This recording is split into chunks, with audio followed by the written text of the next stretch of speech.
Hello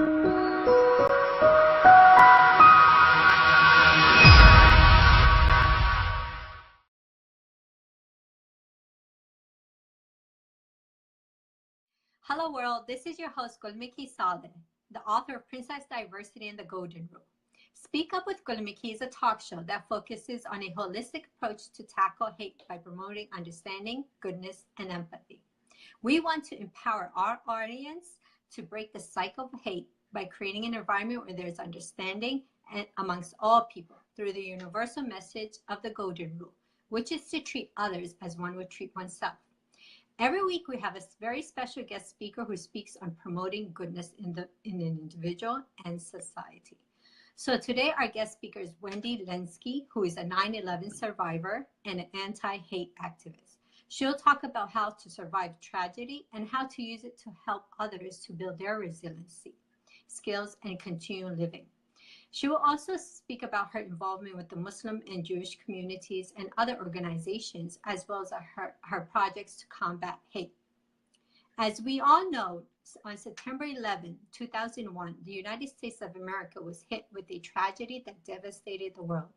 It was not only an attack on the United States of America, but it was also an attack on humanity. As I was trying to search for the exact number of people killed that day, it was not possible to get an accurate number. The number most people are familiar with is 3,000, which is not an accurate number as there were many undocumented people working at these sites that day who died. Many people also are not aware of the fact that during the first few months, countless heroes went to the World Trade Centers to help with the rescue efforts. There were emergency personnel, police officers, firefighters, nurses, sanitation workers, transportation workers, construction workers, paramedics, countless volunteers to clean up. When they were there, they were exposed to toxic fumes. Most of the responders got sick. They developed respiratory illness, depression, and different forms of cancer. Hundreds have died since then. My two girls had raised some money for this cause through the Feel Good Foundation, where they sold lemonade and collected the funds to give to the sick hero of 9/11. The number of deaths did not stop here in the USA. With 60 years of war in Afghanistan and Iraq, which took away the lives of many soldiers, innocent civilians, destroying infrastructure, bringing about economic problems, public health issues, environmental problems, social order, and the list can go on. These problems will take decades to resolve. This is why I say 9/11 was an attack on humanity. So today we have Wendy Lanski. Those who are joining in, please do share this talk with others right now on your pages, in your groups, with your friends, so they could watch and benefit. Wendy Lanski, hi. Hello. Thank you for having me. You're welcome. Thank you for coming. And I know you are very busy and taking this time to promote goodness. You know, it's amazing what you're doing. So let me do introduction to Wendy Lanski, who she is. Wendy Lanski is a manager of health insurance in New Jersey. She's a 9/11 survivor who was on the 29th floor of the tower of the World Trade Center. Sorry, 29th floor of the Tower 1 of the World Trade Center at the time of the attack. She lost one of her best friends, watched unimaginable horror, and almost died multiple times on that day. Since then, it has been her mission to create and educate adults and children about 9/11 so that the loss of the 3,000 innocent lives is never forgotten. In addition to her mission, she's also combating hate and partnering with like-minded individuals and organizations to accomplish this mission. In her personal life, she has been in the corporate world for almost all her career. On the business side of healthcare, specializing in operation, strategic planning, and project management. She has been married for almost 10 years to her wonderful husband, Jerry, and they live in New Jersey. So, Wendy, do share other things about yourself that, you know, your hobbies, what are your interests? Thank you. I'm very honored to be on this show today. In addition to the great introduction that you gave me, I enjoy just the regular things that people like to do, going to concerts, movies, just enjoying life.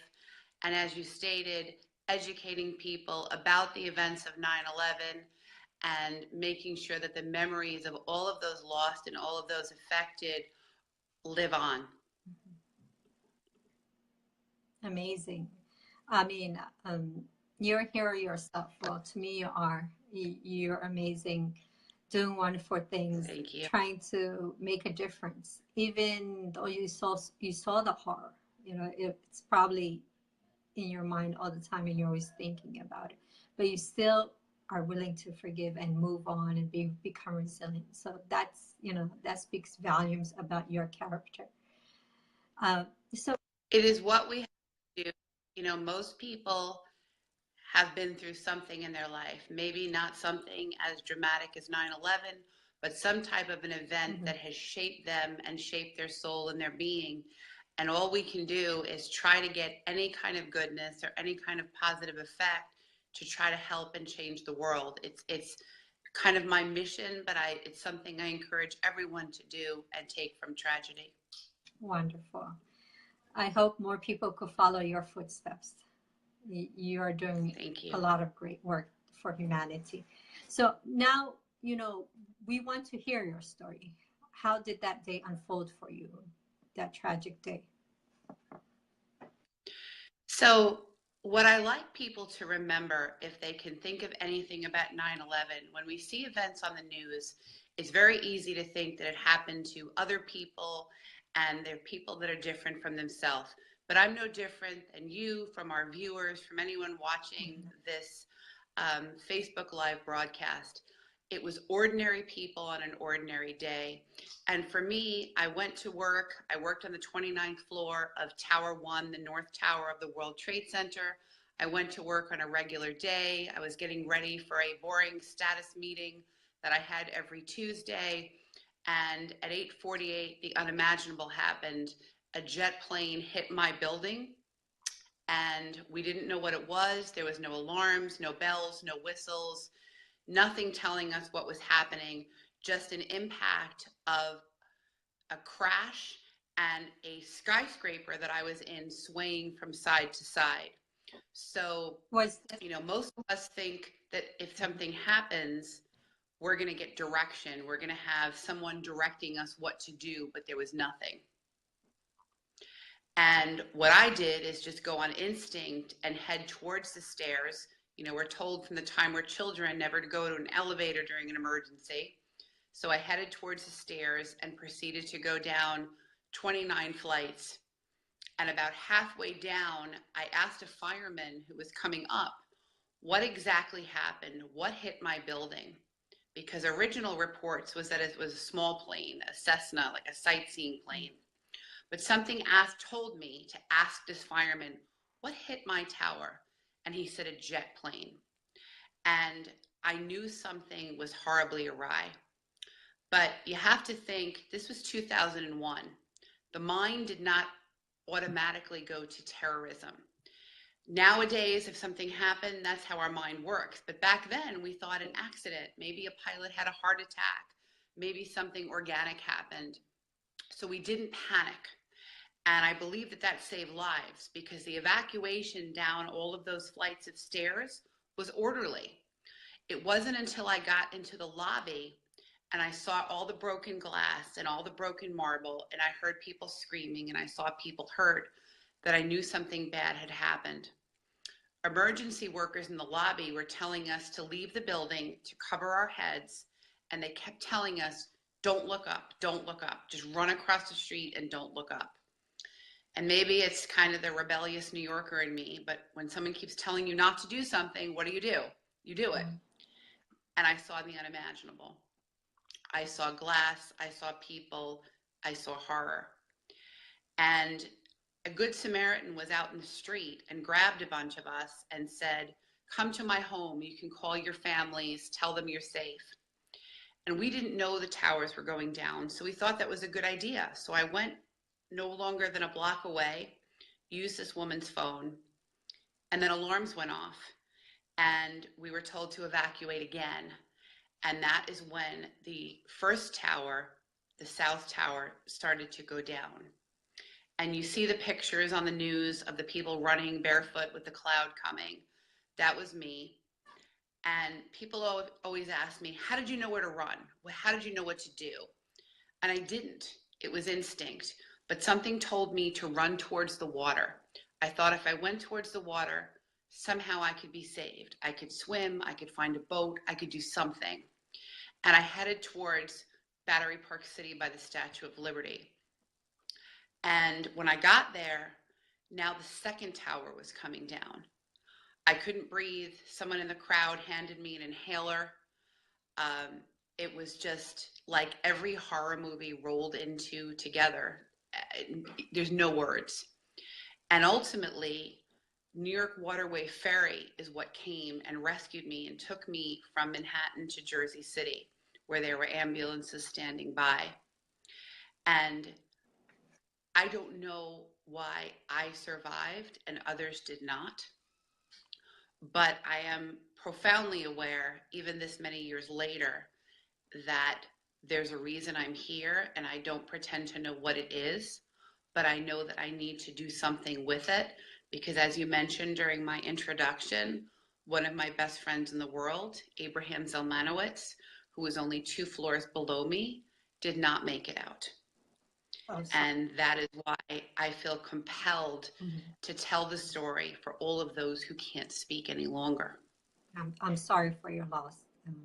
Thank you. Everyone lost that day. It's just horrible. And I'm so sad that you had to go through such horror. It's very emotional talk. I understand that. I'm sorry to bring you the bad memories back up, but sometimes we have to share it to make people understand. And absolutely, because it's something, me being a Muslim, it's attack on me. 9/11 has been a big thing for Muslims too, and the people who were affected were in the Trade Center, their families, their friends, and they went through so much, and it needs to end somewhere. And this is how I thought one way to do it is bringing in people who were involved in the building and part of 9/11, and bringing Muslims and Christians and Jews and people of all faith, and trying to promote this understanding, empathy, and love. And I'm glad that you brought that up, because one of my passions, causes, compulsions, whatever we want to call it, since 9/11 is to tell the world that as a 9/11 survivor, as a member of the 9/11 community, I have no desire to punish or persecute anyone in the Muslim community. And I find it absolutely distasteful and horrible for what I see in the news, in the media, past, present, not to get political, but since 9/11, when people say to me, and when I go to schools and I educate about 9/11 and people say, what nationality or what religion were the attackers? My response is, it doesn't matter, because those attackers don't represent Muslims any more than anything else. There are good and bad people in every religion, in every nationality, in every creed. And one of my passions is to partner with the Muslim community to combat hate and to do good in the world. And, I have one of my best friends in the world is Muslim, who I believe is actually watching this broadcast as we speak. Wow. And, anything that I can do to learn about the culture, one of the things that I have become very passionate about is embracing the similarities between the different religions and embracing the differences and learning about the customs and what is going on. And when I see things in the news about the 9/11 communities or against, let's say, a mosque going up, I said, no, it's not the 9/11 community. It's individuals, and that does not represent the thinking, loving people of the world. True. Beautiful. You're a beautiful person, both inside and outside. So you took a tragic event and turned it into something meaningful. you have become an anti-hate activist. Please do share like different works you've been doing so far. So, you know, there's a lot of people that think, what can one person do? And before 9/11, I was one of those people. You know, it's very hard as one individual to say, what can I do to change the world? We all turn the TV on, we see horrors in the world. There was just a horrific attack in Toronto this week. We see things all over the world. And one of the things that I've done is I've met survivors from tragedies all over the world, every country you can imagine. But what I do is I say, what little acts of kindness can I do to make a difference? I'm part of an organization of Muslim and Jewish women called the Sisterhood of Salam Shalom that again celebrates the beauty of difference and the beauty of commonality. I'm part of a grassroots organization called Common Ground, which is an organization of 9/11 survivors trying to partner with the Muslim community, again, to say, hey, we're all together. We're all one person. We're all one world. I do tours of the ground zero in 9/11 to educate tourists, children, people of what happened. I go to schools, all kinds of schools.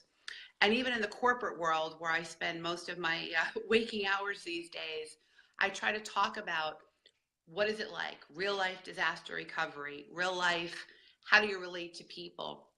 And just do something. You know, even if you are in a grocery store and you see someone can't pay their they can't pay, they're not buying all their groceries, they don't have enough money, you know, put down $5 or $10, do something. You know, anyone can do something that can change somebody's opinion, change somebody's outlook. And we don't have to be super religious. I'm not super religious. You know, I'm spiritual, but you do what you can. And my message to people is do what you can to change the world. Beautiful. You're amazing. That's the things, you know, sometimes it takes a life tragedy to change people or wake up people to their full potential of what they're capable of. And sometimes, you know, with me too, like, you know, I've been a refugee, being bullied at school, so went through so many things in life, losing my father at a very young age. So different things that affected me that, you know, helped me build empathy towards others and you know, build this understanding to those who feel pain. So going on with our questions, how does the good you're doing affect you mentally and physically? I'm sorry, I missed that. How does the good that you do, how does it affect you mentally or physically? You know, it keeps me sane. You know, when you go through a tragedy like 9/11, there are physical and mental effects. You get PTSD, post-traumatic stress, you get anxiety, you get flashbacks. These are things that don't go away, even as years go by. But you think to yourself, how do I cope? What do I do to kind of reconcile and go forward? And to me, what you have to do is consistently and consciously make good out of bad. And it's not easy. It's very easy to be bitter. It's very easy to be angry. It's very easy to blame. But it's not so easy to kind of turn it around and say, what can I do? So I have to make a conscious effort. I have to say, what did I do this month to help other people? What did I do, whether it's, you know, helping somebody at work, helping a stranger, just what can I do in my life? And it's conscious and it's hard. I mean, we all have battles, we all have struggles in our life, but it does change you. Tragedy changes you for good and for bad.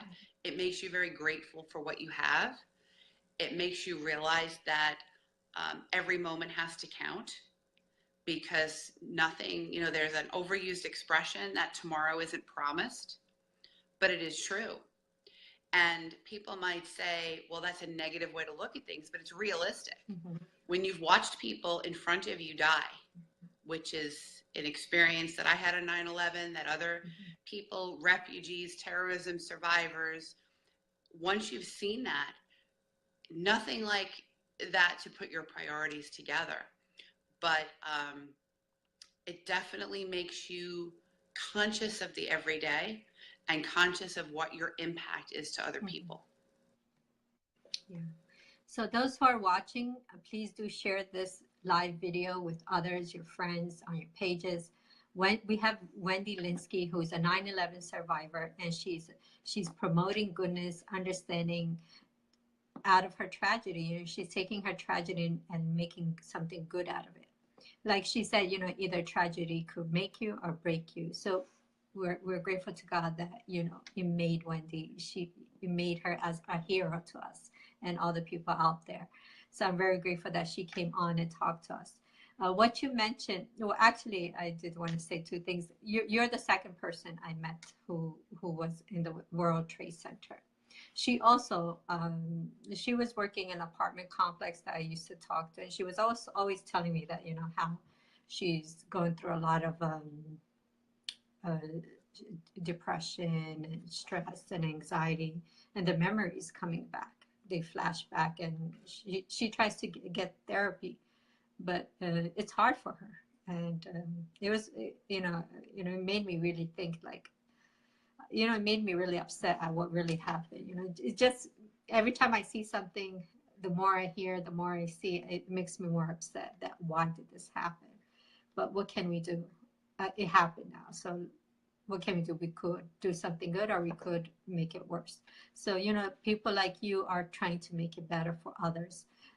Those who've been through tragedies, those who are doing things that, you know, could change the world, you know, and that's what you're doing.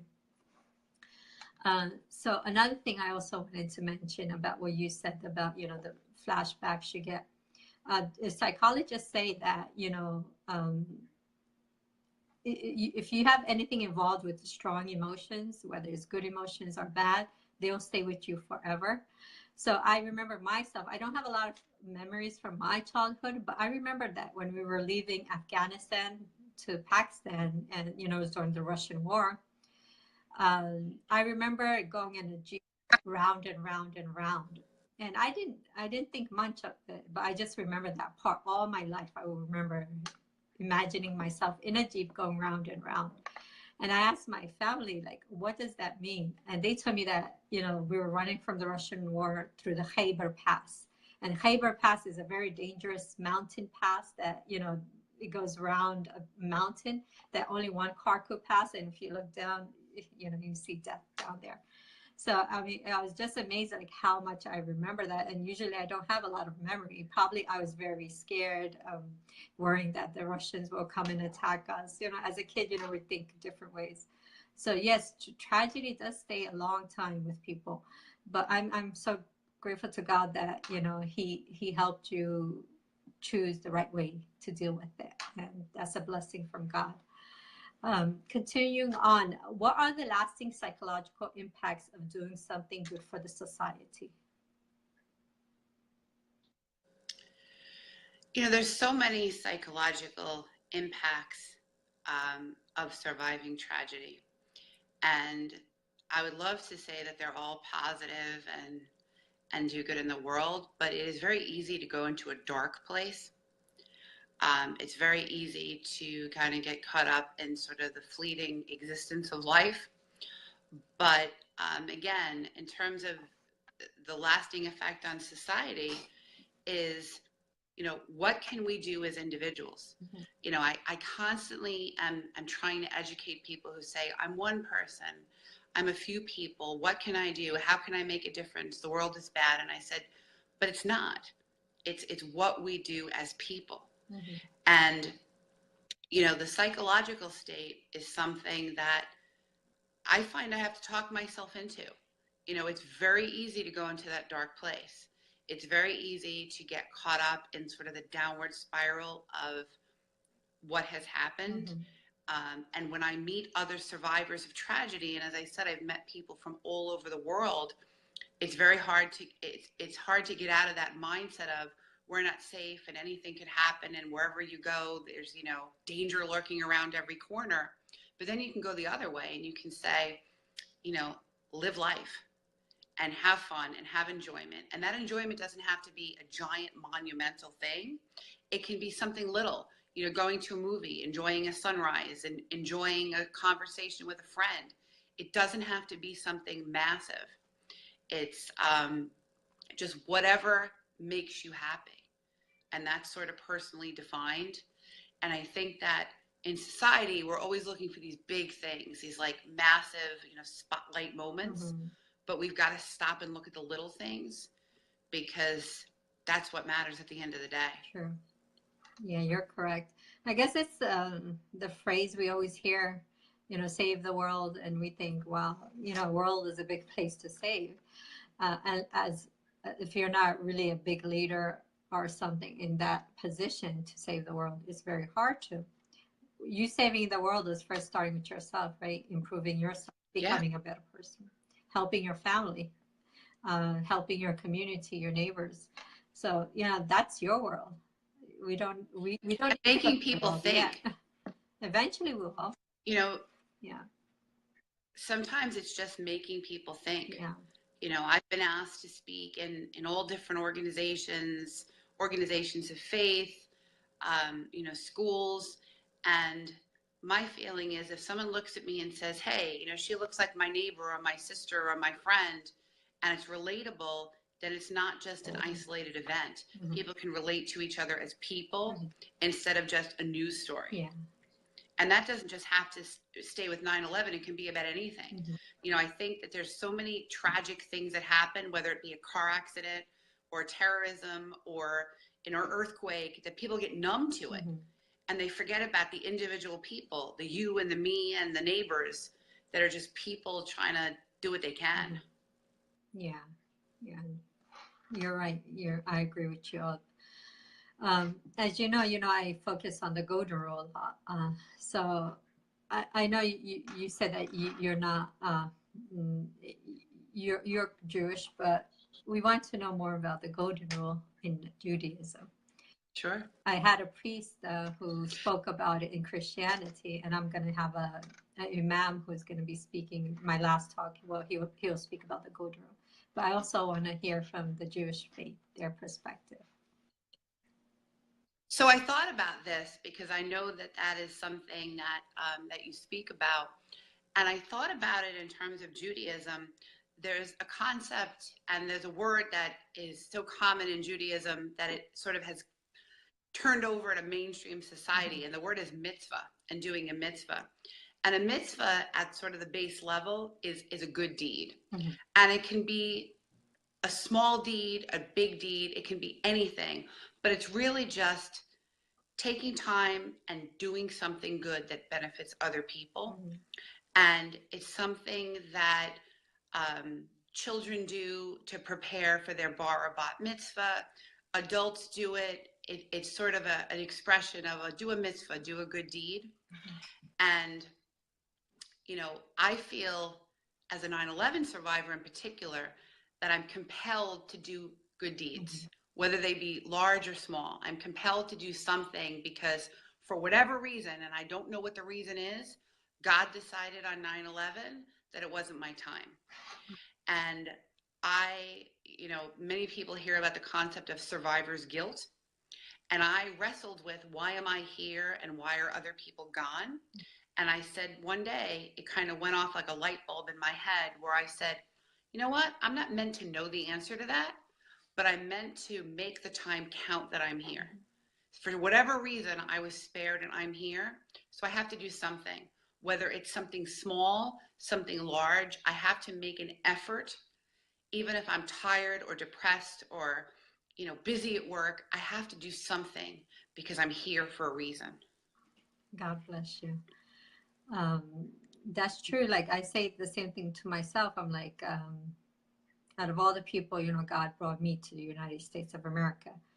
I could have stayed in Afghanistan, maybe not lived, maybe lived, but lived a horrible life.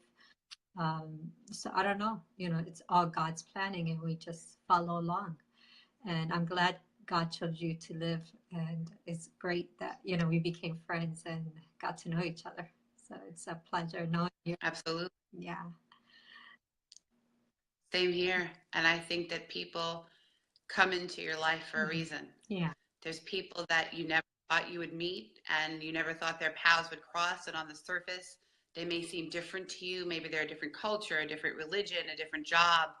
But when our paths are meant to cross, they're meant to cross. Yeah, yeah, sure. It's God's doing. So if I know there's sometimes youth watching it, even if they're not watching at this moment. I do put this video on my YouTube page and my website and other social medias I have. What what what advice do you have for them? Like, especially children of tragedy, especially what happened in Florida, in Syria, what's going on in other parts of the world where young kids are going through so much harm every day of their life. The fact that children are living these tragedies really hurts my heart, because as an adult, you can sometimes reconcile or understand or rationalize why these things happen. And even with that, it's very hard. But as a child, a young child, a teenager, an adolescent, it's very, very difficult to come to terms. And my worry is, if someone experiences these tragedies, they will be broken at a very young age.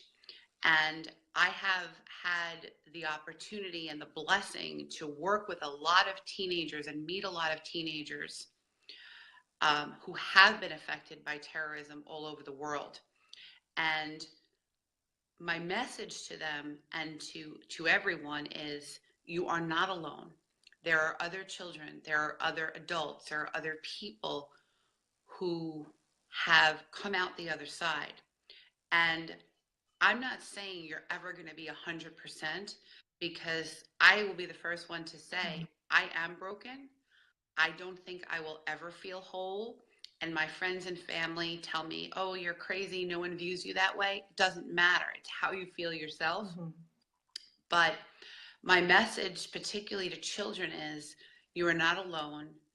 You can live a wonderful life. And there's an old expression about living well is the best revenge. The best thing you can do to combat hate, terrorism, atrocity is take your life by the reins and just live. Do what makes you happy. And that is how you combat hate. That's how you say to the terrorists and to any organization that exposes us to hate, that's how you combat that. You say, you can't get me, you can't get my essence, you can't get my soul. And that's how you go forward. And, there are organizations, and thankfully with the internet and social media, people of atrocities have the ability to connect with one another. And I always say it's like a club that nobody wants to join, but resilience is sort of my message. And it's amazing what the human spirit could do. People often say to me, well, I don't know how you do it. You don't have a choice. You can lay on the ground and cry all day, or you can live life and have a good time and have friends and just make it happen. Yeah, resiliency. That's very important, very crucial to practice during our times. With so much going on, it's, a lot of people don't really think about being resilient and being strong. Haters, those who commit terrorism, that's their agenda, to divide humanity, to bring hatred and division between us. But people like you and me and others out there, I know there's many out there, we won't let them win. They could try, but we won't stop. It's anything you do with goodness, what will come out of it is more goodness. So they could try their, all their efforts. We won't give up. Even to our last breath, we will keep doing it. And, it doesn't have to, we don't have to be from a certain faith or a certain organization. We're just humans, and we love each other because we're family through the human race, right? And that's what we're trying to promote, is goodness and understanding. So those who are tuning in, we have Wendy Lanski, who is a 9/11 survivor. She's an anti-hate activist. She's building love between communities of different faith. She's talking about her tragedy of losing her best friend and her day, how it unfolded on 9/11. She's also talking about how she became an activist to promote goodness and understanding between everyone. So those who are tuning in, please do share this live so others could benefit. We'll have Q&A in a very short while. I have uh, 3 more questions and then we're done. Then we'll have the Q&A and read the comments. Sure. So what other plans do you have for yourself besides what you already mentioned? You know, it's interesting. When you go through tragedies, not just terrorism, but personal tragedies, it changes your planning process. Mm-hmm. You know, I'm a planner by nature, in the corporate world and in project management and strategic planning, but I tend to live much more in the short term than in the long term because I have an acute awareness that, you know, every day is kind of a gift at this point. What I would like to do going forward is continue to educate, continue to particularly go to schools. You know, there's a whole generation now because 2001 is, you know, 17 years ago. There's an entire generation of children who don't know 9/11. And I feel that when they see a living, breathing person who is a survivor, it brings it home much more than looking in a book. So one of the things I would like to do is expand my ability to go to schools, to go and talk, to go and speak with people, you know, in all areas that I can. So that's one of the things, you know, with my family. I have unfortunately experienced tragedy in the last couple of years. My husband had a catastrophic accident, so I am a full-time caretaker and love him with all my heart. So I put a lot of energy there. And even with his tragedy, he encourages me to continue my efforts for 9/11 because he knows that it soothes my soul and it's part of who I am. And I continue to try to just bring awareness. It's kind of who I am, and something I want to continue. And I hope that I can find other areas that I haven't even explored to just kind of get the message out and to educate people. You know, I still see a lot of areas in the world that I feel can be combated with education. I think a lot of hate, I think, you know, anti-Semitism, anti-Muslim activities, all of this stuff can change if people have an open dialogue. You know, I've heard people say, oh, you know, I don't like fill in the blank, any ethnic group. And my answer is, well, have you ever met anyone of that group? Do you even know anyone that fits in that category? Well, no, I've just heard. And I said, well, why don't you talk to someone? And someone once said to me, you know, it's harder to hate somebody when you know them. It's easy to hate somebody on a piece of paper. It's easy to say, I don't like this group or that group. But when you meet someone or you see them in line in the supermarket or, you know, at the dry cleaners, all of a sudden that's a person with a family and a face. And that is one of my missions, to say, you know, think and don't be sheep and don't just follow along. So I hope that my path going forward will continue to let me interface with people and make a difference. As cliche as that sounds, I want to tell the world that, you know, there's a lot of people out there that want to do good and want to help and want to fix. And there's a lot of things that are broken. I'm the first one to say I'm broken, but in a good way. Yeah. So, you know, you just got to keep going. You know, you can't let anything stop you. You're amazing. Amazing. Thank you. Yeah, if hate will overtake us, and what will be the end of it? You know, what will happen to our grandchildren, our great grandchildren? What will happen to the future of the United States of America, our country, right? What will happen to our planet? So hate is not something we want to entertain. It's not a time where we're advanced, very advanced in knowledge. We live in a time where so many good things are happening, but still our minds are blocked off. You know, we still choose to live in a box, right? So one of my other talk was with Gloria Lee. She was talking about traveling the world to get to know people. And that's one of the greatest ways is traveling. You know, if those who can't travel can afford it, right here in the United States, we have a very diverse community, so many people of different ethnicity, nationality, faith groups. So many things you could do to get to know people. you know, simple things. Even if that you can't do, there's so many documentaries, so many good books on different cultures that, you know, we could learn about. And, you know, all it takes is some time to learn. And that's one of the messages of the golden rule is, for example, I've heard a few people saying that, well, golden rule is not all that, because with golden rule, if someone is an introvert and someone is an extrovert, and the extrovert is trying to treat that introvert the way he wants to be treated, you know, it won't work. But then I say my argument is that, you know, I want to be understood, right? So I'll take the time to understand that person too.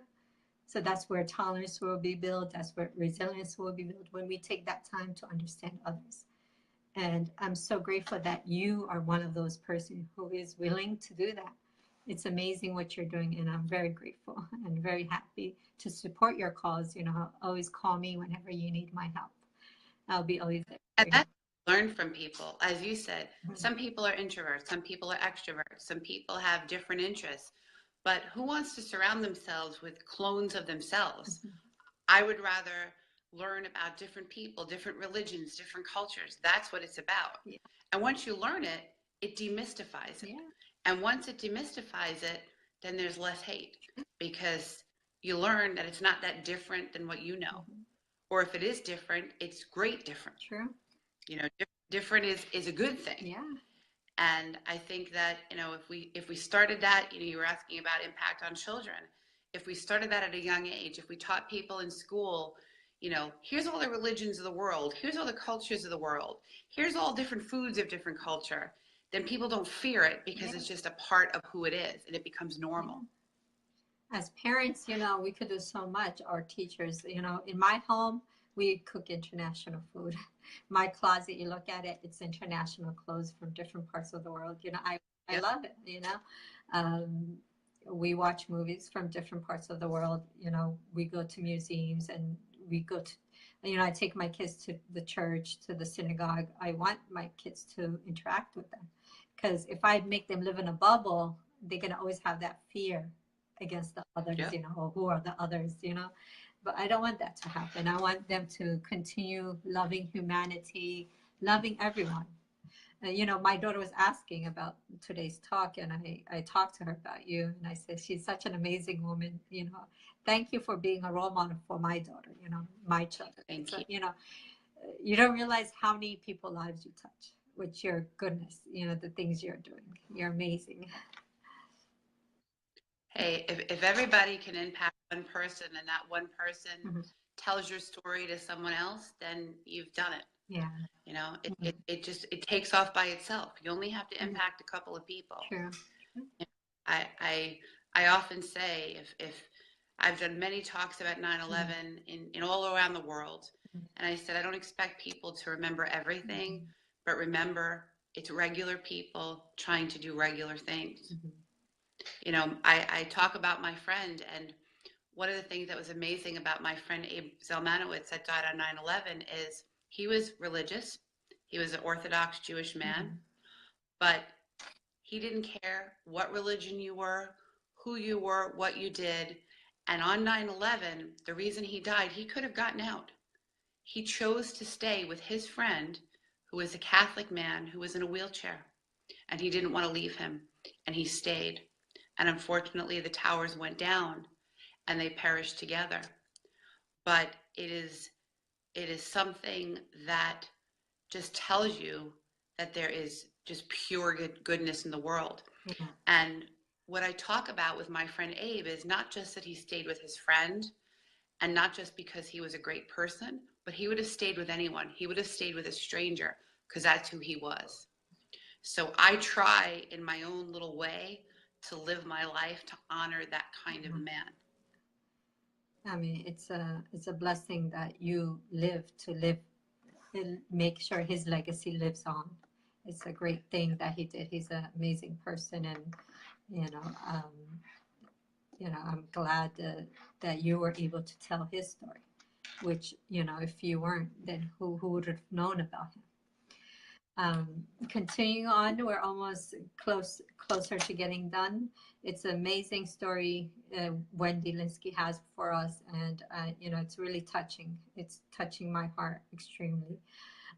So two last questions, and then we'll have comments and any questions. Read the comments and questions. So, what do you plan to tell people around the world who have been through a tragedy similar to yours, and how they can overcome it?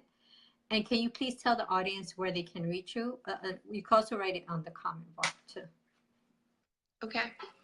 So any kind of tragedy, whether it be something, as dramatic as 9/11 or a personal tragedy or a loss or a death, anything, I don't think it's practical to look to overcome it or get over it. One of the things that used to make me incredibly mad in the days, weeks, and years after 9/11 is well-meaning people would say to me, "Aren't you over it by now?" And I would become enraged. Mm-hmm. But then I realized as time went on that people were not saying it because they were bad or because they were horrible. They didn't get it. And they didn't understand that there is no timeline for grief, any kind of grief. Everyone has their own thing. And rather than getting over it, the way that I deal with it and the way that I encourage anyone to deal with tragedy is to incorporate it into who you are. If you've lost a loved one, even if it's a natural cause or a disease or an illness, take the goodness of that person and incorporate it into who you are, or do things in honor of them. Mm-hmm. And let yourself grieve. There are times where 9/11, even though it's been many years, it feels like it was yesterday. Mm-hmm. And I realize I have to allow myself to feel that pain, but I have to not allow it to overtake me. So I give myself time, and then I shut it off, and I move on to my job, my work, my husband, whatever. And then I go on to something else. Mm-hmm. And it's not easy, and there are triggers and there are things that bring it back, but you have to put tragedy in its place so that you can allow life in and allow the day-to-day to go on. In terms of reaching me, anyone who wants to contact me, you are more than welcome to. My email address is Wendy with a Y, W-E-N-D-Y, Lanski, L-A-N-S-K-I, 911@gmail.com. Okay, we'll also put that in the comment bar. So now, sure. I'm not that technical. I don't want to knock over the phone trying to do that. We'll do it later. It's okay. Those people who are watching, they'll get the message. So those who are watching, we have Wendy Lanski, who's a 9/11 survivor and anti-hate activist. Do you have any questions that you want to ask her? I see a lot of your friends are supporting you, and you have amazing friends. I do. I'm very lucky. Yeah. I'm very lucky because, it's very hard to understand people who have been through this kind of a thing because there's no way to describe it. Yeah. People can be sympathetic, people can be compassionate, but there's different experiences in life where unless you've gone through it, there's no way to totally get it. Yeah. But like in any kind of tragedy, the best thing to just say to someone is, I don't understand it, but I love you, I support you, and that's it. Yeah, very true. And I'm very lucky that I have had people along the way that have done that. Mm-hmm. Yeah, many of them are sending their love to you. Even with me, like, should I hate people who are from Russia because they caused a war in my country that devastated even, it's 30, 40 years. This war has been going on. Should I hate them or should I live my life? And is everyone to be blamed for it? Or it was just the government? Even my bully, he never asked me to forgive him, but I forgave him because I don't want to hold on to hate. I want to forgive and live on. And the same thing you do. And forgiveness is hard. People have asked me about forgiveness of terrorism, and it's a very personal thing. Everybody has a different response. Do I forgive the people that, drove planes into my building? I don't. But I don't let it take over my world. Yeah. I don't let it consume me. I can't forgive and forget because you can't when it's that enormous, but I don't wake up every day consumed with it. Mm-hmm. So I think that's sort of the reconciliation of that kind of thing. Yeah, yeah. So there is a comment. It says that undoubtedly this was about hateful people doing hateful things who were Muslims. They did not follow Islam. It has nothing to do with religion. What is your comment on that post? That it you know, people who make comments, particularly about 9/11 and Islam, the way that I look at it, and maybe it's simplistic, is I'm Jewish. If a Jewish person tomorrow committed murder, blew up a building, took a gun to a place, does that reflect on Jewish people? No. In my mind, it reflects on crazy people. There are crazy people of every religion, race, creed, and I do not equate terrorism to Islam in any way, shape, or form. People that I have known in my life who are Muslim from all different countries, you know, you, my friend from Afghanistan, I have friends from Pakistan, I have friends from Jordan, many different countries that are wonderful, good, loving people. And that is who I think of when I think of Islam and I think of Muslim people. I don't think of terrorists. I don't equate them together. And I think that's what people have to separate. You know, particularly in this country, people are quick to condemn Muslims. The first thing you hear when it's terrorism, is it a Muslim? But look at some of the attacks we've had. There are people who are, you know, whiter and blonder than I am that are blowing stuff up and causing havoc in the world, but that doesn't get the media attention. It's easy to scapegoat and pick on groups of people. And that's why we need education, intelligence, and people like you, like me, like those watching this to say, wait, this doesn't make sense. And we can't, you know, persecute people who have nothing to do with the problem. We have to persecute the people who committed the crime, not groups of people or religions. Beautiful. You're amazing. So if there's any other questions, please do ask right now before Wendy leaves. You don't want to you don't want to have something on your mind and then you don't ask. So yes, it is, you know, some of us we're afraid to speak about 9/11. Like there was a long time for me not even mention the word because I was so scared of the effects of it. You know, how will people react if I just mention it? If in a room, 9/11, if in a doctor office I was, and they were talking about 9/11, I was like, you know.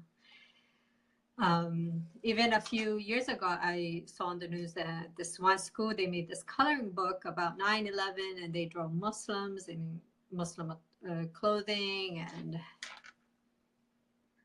I mean, like, you know, a lot of people were against it because they said, what are you trying to teach these young kids?